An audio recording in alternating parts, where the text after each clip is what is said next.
A very good morning. Thanks for clicking on to the Thursday edition of Vogan's European Outlook. It's the 17th of September, and first and foremost, I want to look at the temperature contrast over not just the British Isles yesterday, but actually over England. Quite an interesting temperature range, and this is something that we do start to see at this time of the year as cooler air now starts to become a little bit more established further north, and of course we do have still summer like heat to play with as well. You've seen temperatures here of 26 degrees in the south central portion of England, but even just up into the Midlands we've seen temperatures of only 13, 14 degrees further north. 12.5 degrees here, so quite a big range in temperature over a relatively short distance yesterday. And of course, up across Scotland, we've seen a fresher day as well, especially an exposure of that wind coming in from the northeast. But want to have a look at the weather across the United States, because we have had the official landfall of Hurricane Sally, Category 2 hurricane, limped ashore near Gulf Shores, Alabama, during the course of yesterday. And some interesting things. The reason why I'm wanting to show you this, folks, is not only is it a global news story, of course, but it also, this is what's going to change and mark a difference in our weather pattern as we go forward. Now, the tropics, I believe, has released their heat northwards into the middle latitude pattern and essentially allowed the weather pattern in the British Isles to settle down. Of course, we've had a record strong high pressure system over the central portion of Europe. I do believe that has been enhanced by the northward transfer of energy from Paulette in particular. That's been releasing energy northwards and has been increasing the pressure further north in this blocked up fashion. But what the tropics have given us is going to then take away, I believe, as we go forward. And I'm going to explain the reasons why we're going to see that change even in our weather pattern back to more unsettled weather. And the reason is we've got an area of high pressure here, if you notice, over the Minnesota-Ontario border. This is a cool high that's going to sink into the northeastern half of the United States. What's going to happen is, if we skip back, we've got the remnants of Sally that's going to be lifting northwards. And what that's essentially going to do is there's a lot of heat, a lot of energy associated with this, of course, coming out of the tropics. And if you've got a cold air mass coming down from Canada, the clash between warm tropical and cool continental is going to then start to increase the strength of the jet stream. So you notice here, as this area of high pressure sinks southwards, it meets Sally running up the east coast, going to be a fairly significant wind and rain maker all the way up into the New York City area, Boston perhaps as well. But what we're going to see is the increase of jet stream winds because we're colliding cool and warm.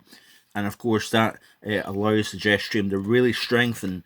And if we look at this chart here, this is the jet stream level here. You can see here the explosion in energy of the jet stream here. As this is Sally. Here's the jet stream, and of course the cooler coming out of Canada. We've already got a fairly pronounced jet here. But notice as Sally lifts northwards and meets that jet, the increase in jet stream winds becomes very, very apparent indeed. So as we skip through, notice here all of a sudden we've got a strengthening of jet stream with Sally underneath, cool trough coming down from Canada. And what we're going to essentially do is this is going to eventually wipe out the area of high pressure. So we had Paulette coming northwards here. That, in a sense, pumped the ridge of high pressure over the British Isles, settled things right down compared to what we had just a week or so ago. So it's a relatively short-lived spell of settled weather over the British Isles here, because what we're going to essentially do is we're going to really increase this jet.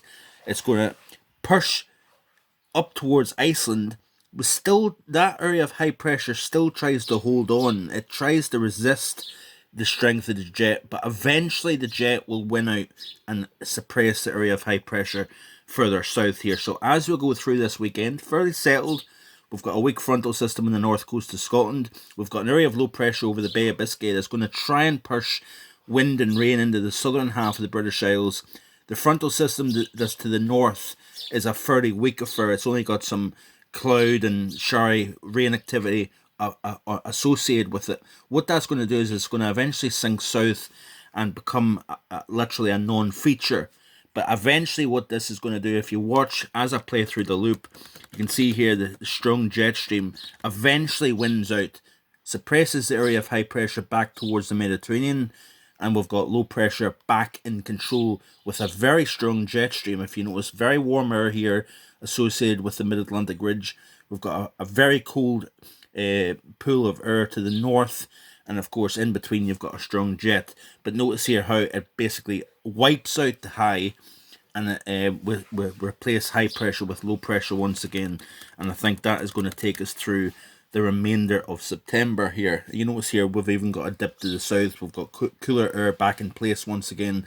So the heat that we've seen in recent days across the southern half of England in particular, that is probably going to be wiped out, and we'll probably have now surpassed that period of time where we're going to see temperatures reach the mid-20s. I think we're done with that probably for this year.